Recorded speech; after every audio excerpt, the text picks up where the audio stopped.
Luis Bello de la Bellodiero nascut din la vila de Grasso en 1543. Esdevengut un pratician en 1561 din la vila de Aix-en-Provence, como gafet d'un greffier, d'un procureur et d'un avocat. L'univers on viu Luis Bello de la Bellodiero li permet pendant sus estudis de desenvolupar un amour per las lettres et la poesia. A aquesta època, custejava la noblesa e la nauta societat de Provença. Aquí serà une source d'inspiració per sus poemes. En 1572, Luis Bello, dentro d'un equipo militario, raballo pendant 7 meses entre Bordeaux et Poitiers et le rei abandonne sus projectes de guerra contra Espanya. Luis Bello de la Bellodiero es alors demobilisat e dintro en Provença, mas es fat prisonier a Chantello.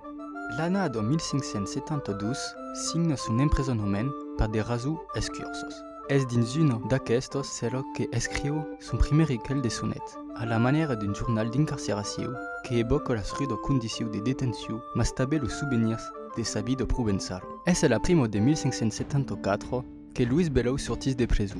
Bello tornarà en presó en 1583. Aquel passatge en presó li ha inspirat un long poema composat d'extensos regulares que són publicados per primer cop en 1584. Bello explicarà dins un sonet que fa un darrer torn en presó a une date que és desconeguda. Son escritura és íntimament ligada a son experiència carceral.